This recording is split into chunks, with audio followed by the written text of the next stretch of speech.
ग्वाल बाल सब धन्य, ताते या व्रजधामुनि गोपी भई अनन्य।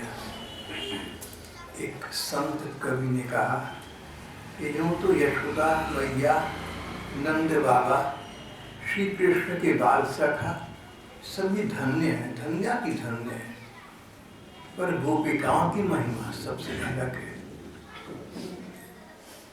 गोपी भई अनन्य, इन जैसा दूसरा मिलना असंभव है।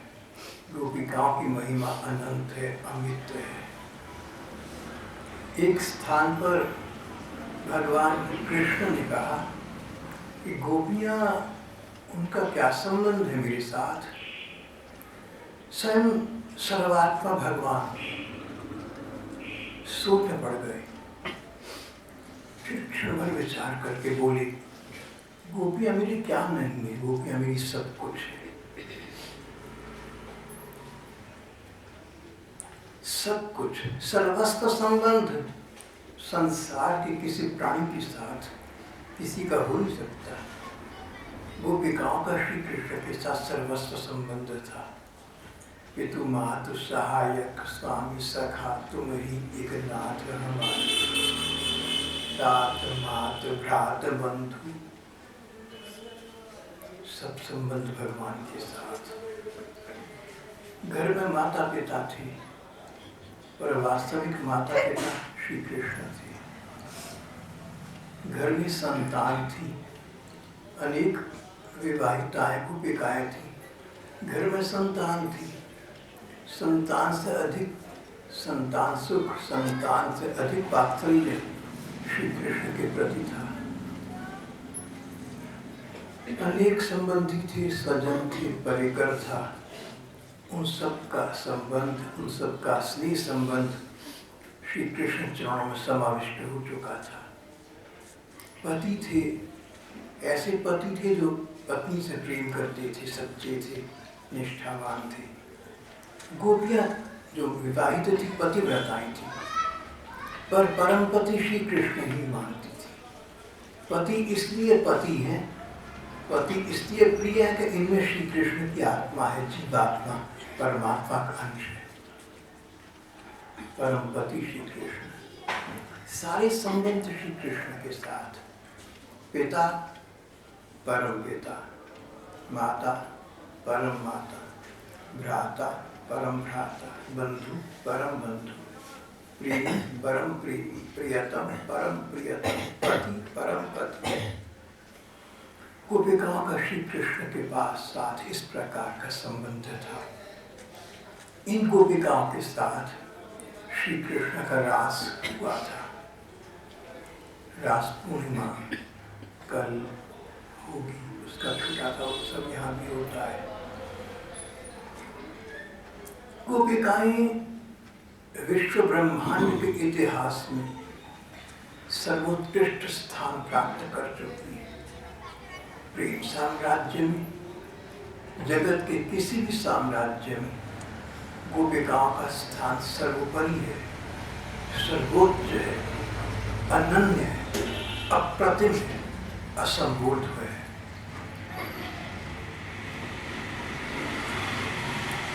जिस प्रकार की विशुद्ध प्रेम की कल्पना, जिस प्रकार की शुद्ध विशुद्ध प्रेम की सुकरात, अरस्तु, प्लेटो, शेक्सपियर, हमारे अपने देश के बड़े बड़े कवि, महाकवि केवल कल्पना कर पाए, उससे करोड़ों गुना अधिक इन गोपिकाओं का कृष्ण के प्रति प्रेम भाव था।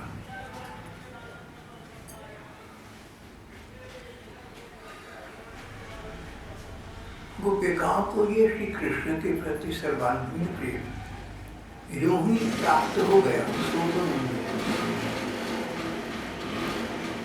गोपिकाएं वे भक्त जिन्होंने पिछले अनेक अनेक जन्मों में, जन्म जन्मांतरों में श्री कृष्ण को परम प्रियतम के रूप में प्राप्त करने के लिए साधना की थी, आराधना की थी, जन्म बिता दिए।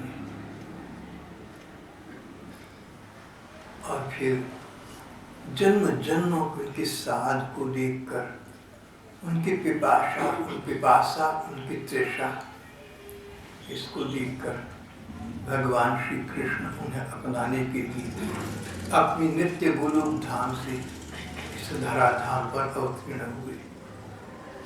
श्री कृष्ण अवतार का लक्ष्य गोपिकाओं को अपने साथ रखने का और अंततः अपने साथ ले जाने का था। You cannot enjoy the smiles of your sweetheart through an attorney, howsoever diligent he might be. वो वाली स्थिति थी। मेरे विचार से ये जो मैं महापुरुषों की कुछ पंक्तियाँ उद्धृत करता हूँ, यहाँ वाली बहन भाइयों को तो शायद याद ही हो गई, बार बार बोलता हूँ।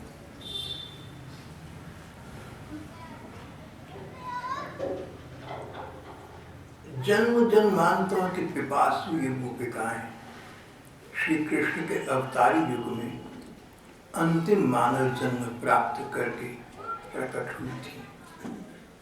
परिणाम इनका जन्म क्या और प्राकट्य क्या?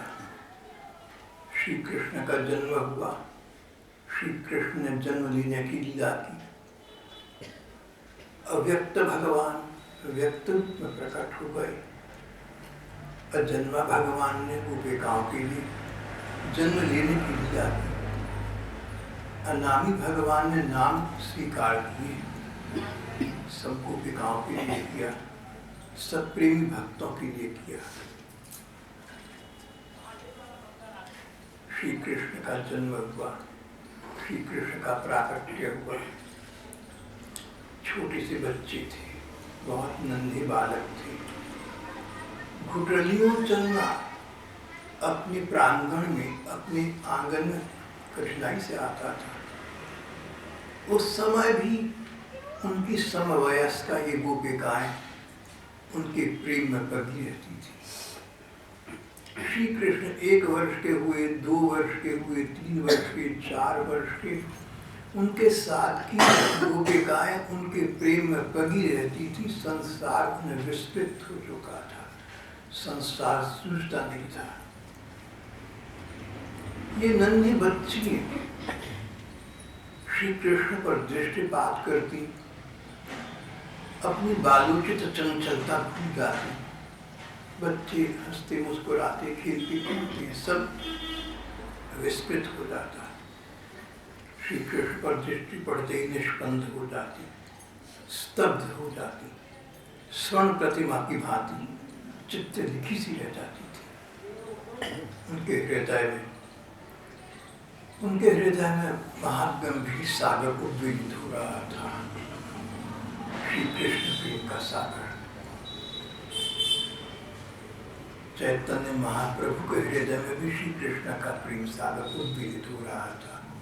इन्हीं गोपिकाओं के नागर का, मीरा के हृदय में भी प्रेम प्रवाहित हो रहा था, अपने गिरधर नागर का। आंडाल के हृदय में भी यही ज्वाला थी, भगवान शंकरनाथ के साथ एकता प्राप्त करने। अनेकानेक भक्तों ने, अनेकानेक कालखंडों में, अनेकानेक देशों प्रदेशों में इन श्री कृष्ण की परम प्रियतम रूप में प्राप्त करने के लिए उपासना की थी, आराधना की थी, साधना की थी। सारा संसार पीछे छूट गया। देखने को संसार में थी, पर मन से भगवान में थी। तन संसार में था, मन भगवान में था। इस प्रकार के अपने प्रेमी भक्तों को पुरस्कृत करने के लिए और अंततः अपने साथ अपने नित्य नित्य धाम में ले जाने के लिए स्वयं श्री कृष्ण अव्यक्त से व्यक्त हुए, आविर्भूत हुए, प्रादुर्भूत हुए और ब्रजभूमि में उन्होंने अपनी प्रणय विदाएं सर्व समक्ष के सम्मुख उपस्थित की।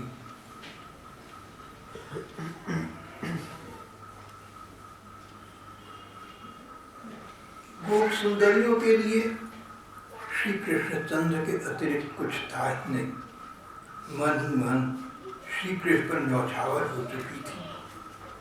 घर, माता पिता, भाई बंधु, पति, सगे संबंधी, सबकी समता, सबकी ममता से मटकर श्री कृष्ण में केंद्रित हो गई। वे अनमनी, उदास, गंभीर, उपरांत रहती रही। हंसना, खेलना, कूदना उनके मन में ही नहीं रहा।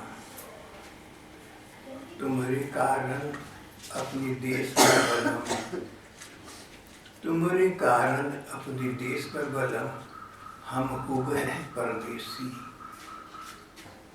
वो स्थिति को बेगांव की हो गई। अपना घर न लगता था, अपना गांव न लगता था, अपना नगर न लगता था।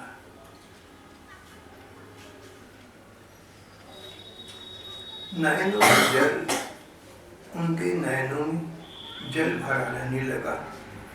उनके प्राणों में एक विचित्र व्यथा थी, जिसे न सह सकती थी न कह सकती थी। अंतर्मन में उस वेदना को छिपाए श्री कृष्ण दर्शन के लिए सतत व्याकुल रहती। श्री कृष्ण प्रातः काल गोचारण के लिए यमुना जी के इस पार वन में ग्वाल बालों के, गायों और बछड़ों के साथ चले जाते। दोपहर के बाद वापस आते। श्री कृष्ण के जाते समय ये गोपिकाएं अपने अपने द्वार पर खड़ी होती, कोई अट्टालिकाओं पर जा, छतों पर जा चढ़ती। गोपिकाओं की अद्भुत विचित्र हो गई थी। श्री कृष्ण वन गमन के लिए प्रस्थान करते। गोपिकाएं दोनों दिशाओं में, सड़क के दोनों ओर, कोई कहीं खड़ी नजर आती। मानो श्री कृष्ण को गॉड ऑनर दी रही। और श्री कृष्ण चले जाते। फिर श्री कृष्ण की कल्पना में खोई रहती थी। वराहापीयम नटवरवपो वृंदारण्यम सपदरमणम काव्यशक्ति। मन के नयनों से गोपिकाएं देखती कि श्री कृष्ण ग्वाल बाल और गैयों के बछड़ों के साथ वृंदावन के वन प्रांत में यमुना जी के तट पर प्रवेश कर रही हैं। अद्भुत सुंदर धारण किया हुआ है। पशु पक्षी तक उनके सौंदर्य पर वारी जा रही है। धूप में श्री कृष्ण चलते तो बादल न जाने कैसे जड़ पदार्थ चेतन हो जाते। जड़ पदार्थ चेतन हो जाते। जड़ बादलों में विकृति हो जाती, चेतना आ जाती। बादल छतरी बनकर श्री कृष्ण के ऊपर चला करते थे। गोपिकाएं इस सब सत्य का अवलोकन, इस सब तत्व का एक दर्शन भावनाएं से घर में बैठी किया करती थी।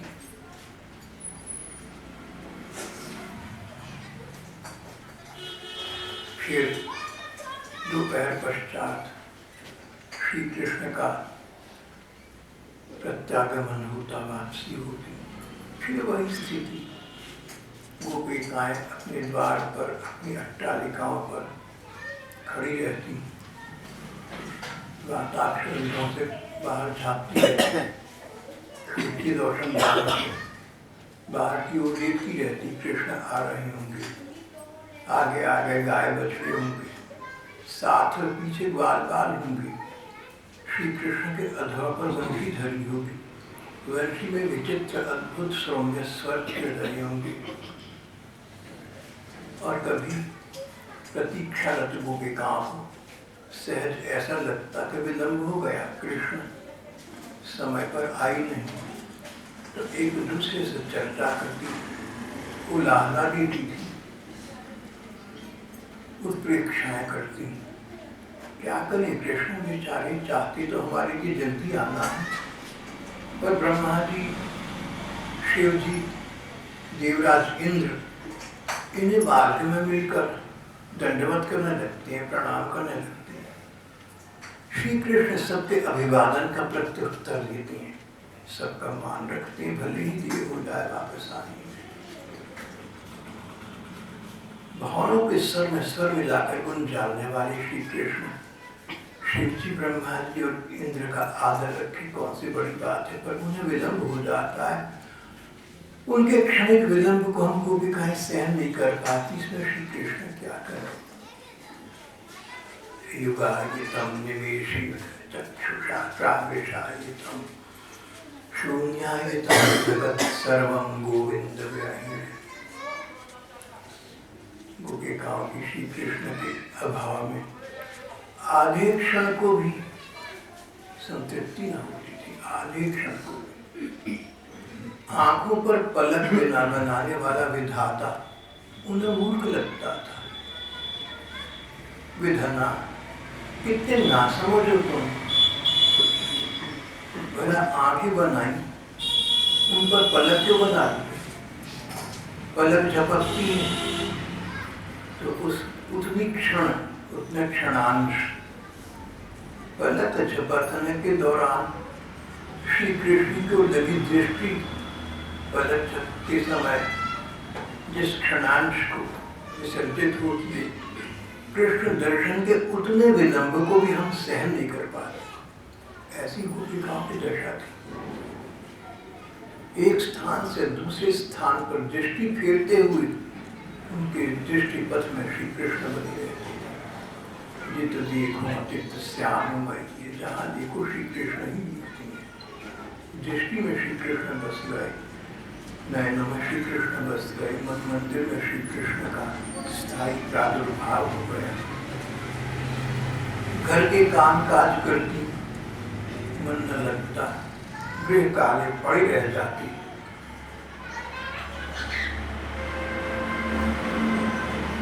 गोपिकाएं घर के सारे काम स्वयं करती थी।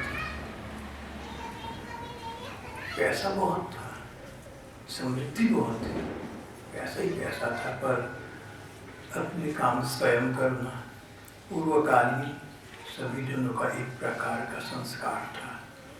गृह कार्य गोपिकाएं संपन्न करने चलती, बर्तन मांजती और लगता कि श्री कृष्ण पीछे खड़े कंधे पर हाथ रखकर मुझे छेड़ रही हैं।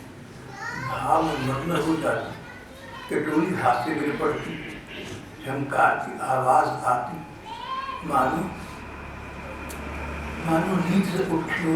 अच्छा, हम तो अपनी रसोई में है, हम तो समझिए श्री कृष्ण के चरणों में उनके निकट निकट रहे हैं। गोपिकाएं श्री कृष्ण के विचारों में खोई रहती।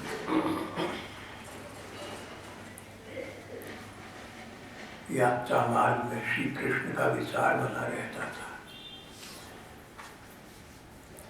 सड़क पर चलते समय देखा पेड़ पर पक्षी बैठे हैं, चहचहा रही हैं। गोपियां चर्चा करती सकी, धन्य है ये पक्षी वर्ग, इन्होंने यहाँ से आते जाते श्री कृष्ण को देखा होता है, इससे चहक रही हैं। इनके जीवन के इस सुखानंद का यही रहस्य है। सुख तो वही है जो श्री कृष्ण से प्राप्त होता। इन पक्षियों को चहक धन्य है।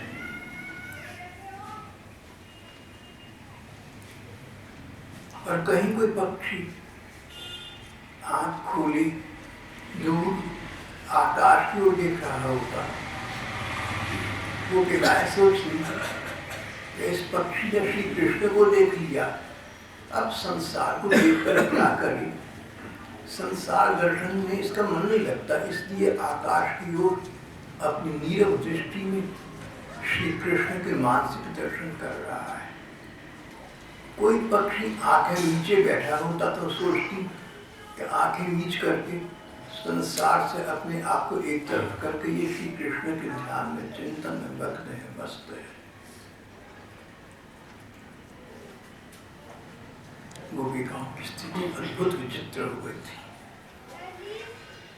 झाड़ू देने लगती तो लगता कि झाड़ू के अग्रभाग में श्री कृष्ण समाये हुए हैं। दही के बर्तन में, मंथन की डोरी में, मथानी में उन्हें श्री कृष्ण चंद्र हंसते मुस्कुराते दिखते। दही बोले बेधोए तो कैसे, बर्तन मांझे तो कैसे। चकित नेत्रों से द्वार की ओर देखते लगती, देखो वे द्वार पर खड़ी हैं। दीपक संजोकर दीप दान करने चलती, पर दीपक की लौ में श्री कृष्ण नृत्य करते दिखते। दीपक हाथ से गिर जाता। चलते फिरते, सोते जागते, किसी को भी दृष्टि फेरते समय श्री कृष्ण उनके सामने निरंतर बने रहते थे। ऐसी स्थिति में घर के काम कैसे हों, कई तो उन्मत्त प्राय हो गई। सिर पर दही का माट लिए आती नंद व्रत में दही बेचने, और दही लो के बदले पुकार उठती कृष्ण लो, श्री कृष्ण लो। दही भूल जाती। दही को नाम बिसर गयो बोली, ले लेवरी कोई श्याम सलोना, या व्रज में कछु देख छोरी टोना। एक रसिक संत ने कहा इस व्रज में एक आश्चर्य चमत्कार देखा है, एक अजूबा देखा है। वो बेगाएं सिर पर दही का माट रखी दही बेचने आती हैं, पर खोए होते हैं श्री कृष्ण में। उनके मुंह से निकलता है कृष्ण लो, श्री कृष्ण लो।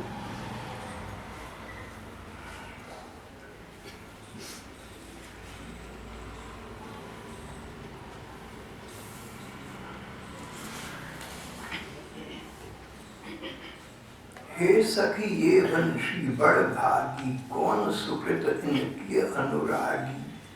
दामोदर अधरामृत लागी, रहत निरंतर छन नहीं त्यागी। सखियों, श्री कृष्ण की वंशी धन्य है, जो श्री कृष्ण के अधरों पर हर समय धरी रहती। एक क्षण को भी इसका श्री कृष्ण से वियोग नहीं होता। व्रज की हरनियाँ धन्य है, सुरवनिताएं धन्य है। सखी देव धुन की रहो, तुम इन गायन तन किन चाहो। तुम गायों को देखो, श्री कृष्ण की ओर टकटकी लगाकर देखती रहती हूँ, पर कभी पास आकर उनको चाटने का प्रयास करती है। गैयों के बछड़े, उनकी तो निशाई, उनकी तो दशाई अद्भुत निराली हो जाती है।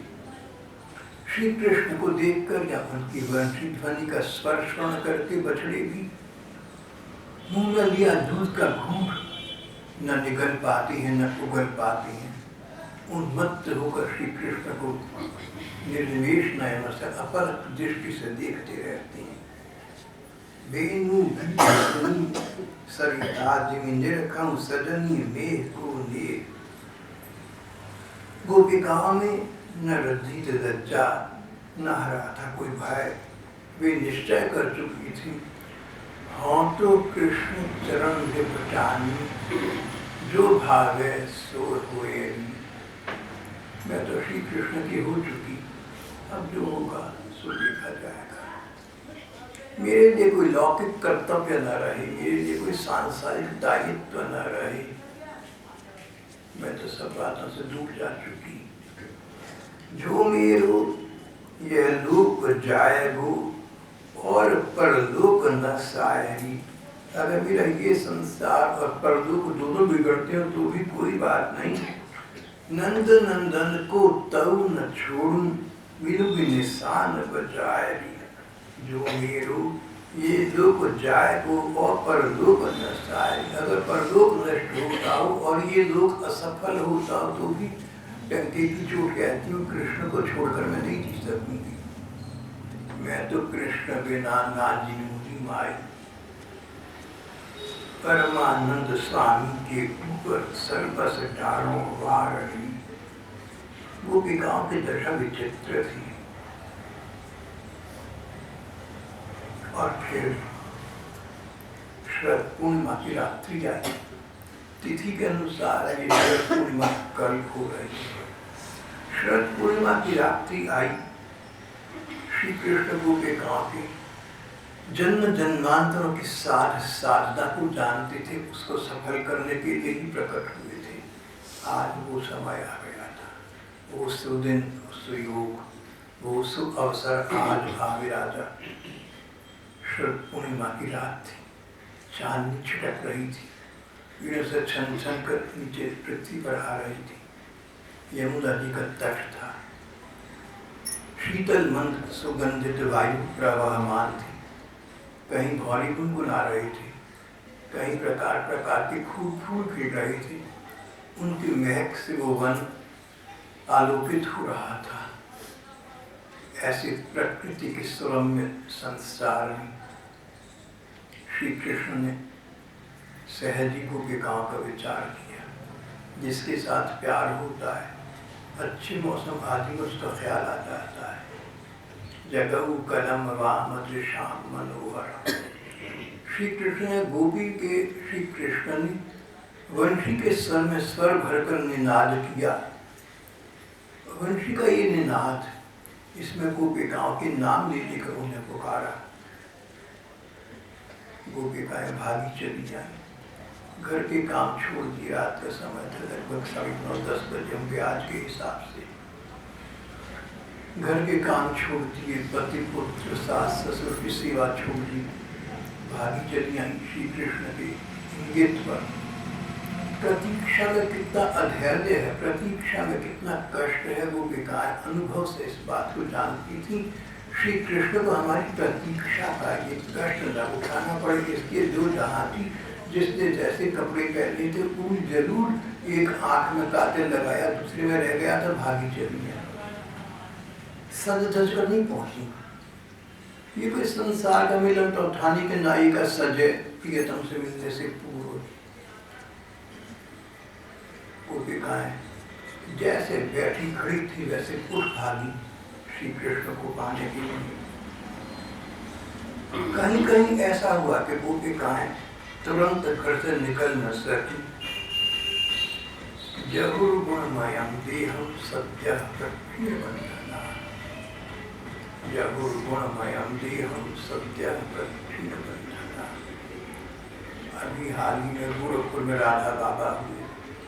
कहते राधा जी के भाव में सदा खोए रहते। बाबा कहते थे,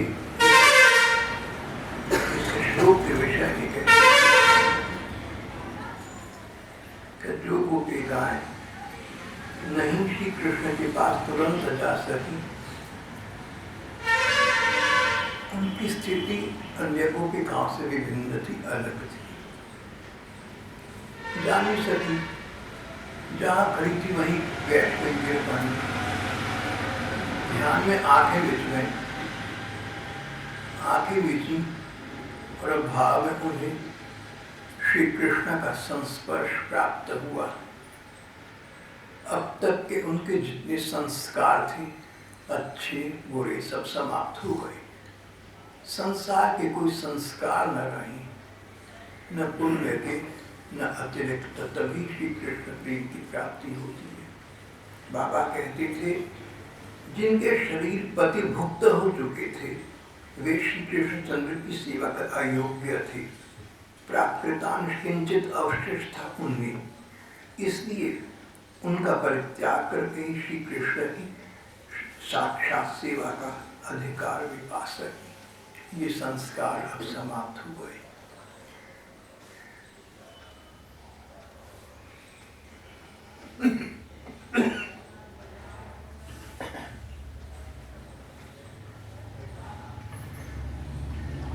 वंशी से आकर्षित होकर राशि राशि गोप सुंदरियां एकत्रित हुई। उनकी बड़ी विकट प्रेम परीक्षा हुई, सब की सब उसमें उत्तीर्ण हो गई। उनके परमोज्वल भाव के मूल्य में विश्वास का परमात्मा उनके हाथों बिक गए। गोप सुंदरियां श्री कृष्णचंद्र के हृदय से लगकर कृतार्थ हो गई।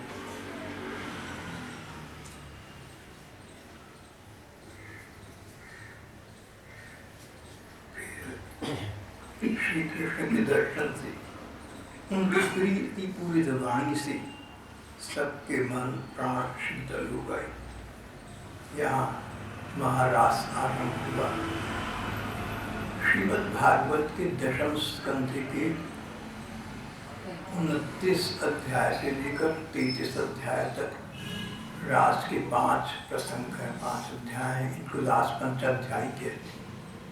रास पंचाध्यायी पुस्तक के रूप में अलग से भी उपलब्ध है। रास पंचाध्यायी, रास के 5 अध्याय। भगवान पिता रात्रि शरदोत्फुल्ल मल्लिका वीक्षरन्तु मनश्चक्रे योगमायामुपाश्रिताः।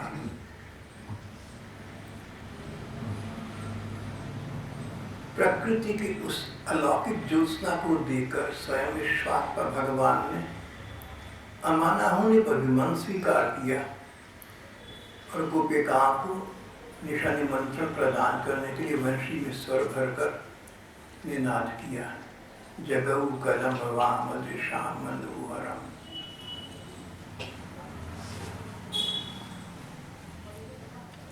उस श्री कृष्ण के वंशी के स्वर को सुनकर गोपिकाएं भाग खड़ी। निशम्यदीतम तदनंगवर्धनम रजस्त्रियः कृष्ण गृहीत मानसा आजग्मुरन्योन्यमलक्षितोद्यमा सयत्र कांतो जबलूलकुंडला। श्री कृष्ण की वंशी का स्वर जिस दिशा से आ रहा था उस दिशा की ओर गोपिकाएं धावित भागी चली।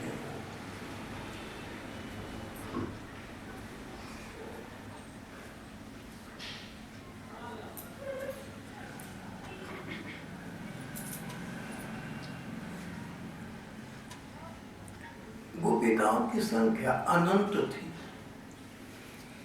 श्री कृष्ण मानव रूप में लीला भले ही कर रहे हूं, पर थे तो भगवान सर्वसमर्थ, अनेक रूप धारण करने में समर्थ। जितनी गोपिकाएं थी श्री कृष्ण उतने ही रूपों में प्रकट हो गए। हर गोपी को कृष्ण प्रेम में खोई गोपी को बस यही पता था कि श्री कृष्ण और ये गोपी प्रणय लीला में संलग्न है। अपने शरीर का भान नहीं था, फिर बाह्य जगत का बोध तो कैसे होता।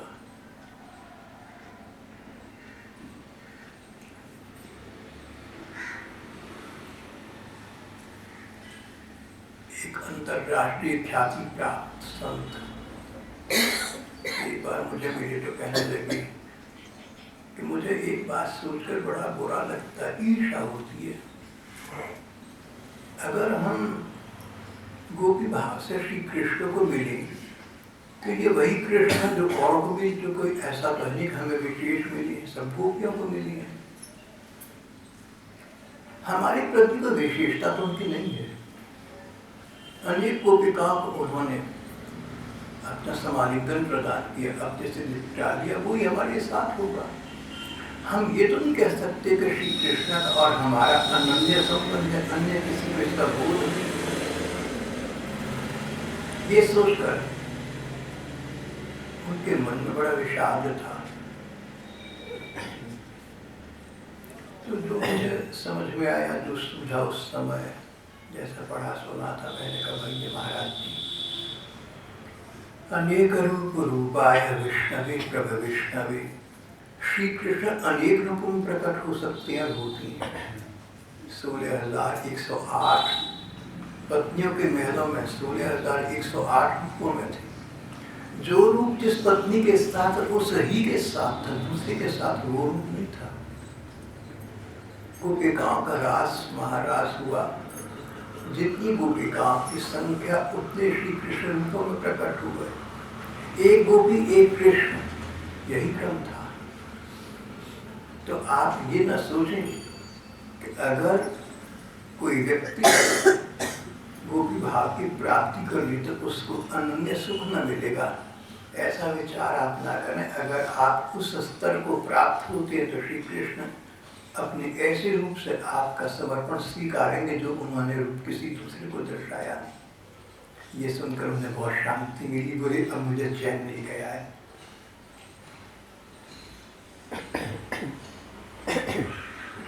कृत्वा तावन्तमात्मानं यावती गोपयोषिता प्रेमे च आत्मा रामो के लिए उतने रूप बनाए जितने के लास्ट 33वें अध्याय का 20वां श्लोक है।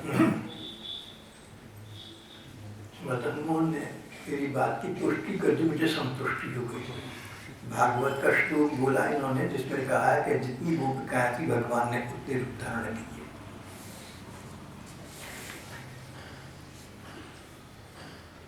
श्री कृष्ण और गोपिकाओं का रास हुआ। किसी का हाथ पकड़कर खड़ी रही, किसी को हृदय से लगा लिया, किसी को गली से लगा लिया, किसी को कुछ काट लिया, अंदर में लीला हुई। यहाँ पर एक विद्वान लेखक ने एक टिप्पणी की है। अपने ग्रंथ में उन्होंने कहा कि हमारे शास्त्रकारों की एक विशेषता है, किसी अच्छी या बुरी बात को जो हुई हो छिपाती नहीं। बड़े बड़े देवता हों, ऋषि मुनि हों, अगर किसी अप्सरा को देखकर उनका पतन हुआ तो छिपाया नहीं गया, लिख दिया गया कि ऐसा हुआ। ऐतिहासिकता को महत्व दिया गया। इतिहास जो हुआ सो लिख दिया, छिपाया कुछ नहीं गया। श्री कृष्ण की अनेक पत्नियां थीं, सबके संतान हुई। गोपियां अनेक थी, लाश हुआ किसी के संतान नहीं हुई। यही बात बताती है कि श्री कृष्ण और गोपिकाओं के प्रेम सारी संसार के प्रेम से, स्वयं श्री कृष्ण का जो अन्य भक्तों के प्रति प्रेम है उससे ऊपर है। तभी महात्माओं ने कहा कि कृष्ण प्रेम अनन्य है, असमोध है, इसकी समानता नहीं हो सकती। प्रेम है लेकिन दो बातें नहीं है। प्रेम श्री कृष्ण का है, भक्त का है, गोपिकाओं का है, उसमें दो बातें नहीं है। पहली बात, अपने शरीर सुख की कामना नहीं है। मुझे तेरे से सुख मिला, तुझे मेरे से सुख मिला, ये व्यापार नहीं है, आदान प्रदान नहीं है। श्री कृष्ण प्रेम में केवल देना ही देना है, लेना कहीं नहीं है। गोपिकाओं ने ऐसा समझा, ऐसा माना कि श्री कृष्ण को हम अच्छी लगती है। अगर श्री कृष्ण को गोपिकाओं की कोई चीज अच्छी लगती हो तो कृष्ण को दे देंगे। जिसको जो चीज अच्छी लगती है और आपके पास है और आप उसको प्यार करते हैं, आप उसको दे देंगे। गोपिकाओं ने इस दृष्टि से अपने शरीर को, अपने अंग अंग को श्री कृष्ण के प्रति समर्पित किया हुआ था कि इनको अच्छे लगते इसलिए इनके हैं। जैसे वंशी श्री कृष्ण की है, जैसे नूपुर श्री कृष्ण की है, जैसे वनमाला श्री कृष्ण की है, इनकी स्टेज प्रॉपर्टी है। इसी प्रकार हम गोपिकाएं श्री कृष्ण की है। अपने शरीर सुख का भाव बिल्कुल नहीं था, श्री कृष्ण सुख का भाव था। तो क्यों किया उन्होंने इतना समर्पण? जब सुख नहीं था, संतृप्ति थी, satisfaction, a sense of fulfilment, आत्मिक आनंद था, आत्मानंद, मानसिक तुष्टि। सभी आप बहन भाई जानते हैं कि शरीर सुख से अधिक बड़ी बात मानसिक संतोष है। कई बार शरीर को सुख मिलता है लेकिन मन में संतोष नहीं होता, मजा नहीं आता, अच्छा नहीं लगता। ये तो नित्य प्रति का आप सबका ये अनुभव है। गोपिकाओं को शरीर सुख की कामना नहीं थी। श्री कृष्ण और गोपिकाओं के प्रेम की एक अद्भुत विचित्र सारी संसार से अलग बात तो ये हो गई। अपने सुख की कामना है, स्व सुख की कामना नहीं। श्री कृष्ण के सुख से उन्हें सुख मिलता था, उन्हें संतृप्ति मिलती थी। पहली बात, स्वसुख की कामना का अभाव।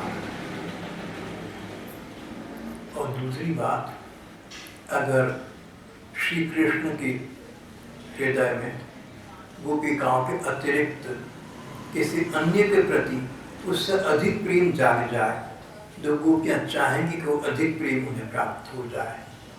उनका लक्ष्य श्री कृष्ण को संतुष्ट दिखना था, सुखी दिखना था।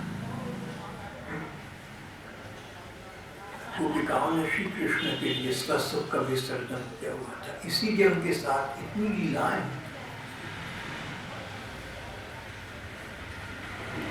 गोपिकाओं के मन में तो विश्वास था। श्री कृष्ण बार बार कहते थे, करके दिखाते थे, इसलिए विश्वास था कि हम गोपिकाएं, हम श्री कृष्ण को अच्छी लगती हैं, हमारी तन मन श्री कृष्ण को अच्छी लगती हैं। जो अच्छा कृष्ण को लगे और हमारे पास वो कृष्ण का है, प्रेम का सिद्धांत। हम अच्छी लगती है तो श्री कृष्ण की सेवा में हम समर्पित हैं। आश्लिष्य वा पादरतुं विनष्टुमां अदर्शनान् वर्महतां करोतु मां। यथा तथा वा विदधातु लभ्यतु मत्प्राणनाथस्तु स एव न परः। श्री कृष्ण की इच्छा है, हम उसमें संतुष्ट हैं। चाहे तो हमें गली से लगा ले और चाहे मैं ठुकरा कर दूर फेंक दूँ। ये तो वस्तु तो भारी ही है, ठुकरा दूँ या प्यार करूँ। ये भाव था गोपिकाओं का। इन गोपिकाओं के साथ रास महारास हुआ था और फिर प्रत्येक रात्रि लगभग 2-2.25 वर्ष गोपिकाओं का और श्री कृष्ण का रास रस चलता रहा। उसके बाद जब श्री कृष्ण अपने नित्य धाम गोलोक को वापस जाने लगे तो इन गोपिकाओं को सदा सदा के लिए अपने धाम में अपने साथ ले गए। ये गोपिकाएं गोलोक धाम में आज भी श्री कृष्ण के पास में समुपस्थित हैं। जो व्यक्ति गोपिकाओं वाली साधना करके श्री कृष्ण के प्रेम को प्राप्त कर ले, जो व्यक्ति उस स्तर पर पहुंचता है, आज भी श्री कृष्ण के नित्य धाम में उस भक्त के लिए स्थान आरक्षित है। इसलिए नारद जी ने कहा कि गोपी प्रेम की प्राप्ति हमारी जीवन की चरम सफलता है। सदैव साध्यता, सदैव साध्यता, वही साधना है, वही से उसके परिवार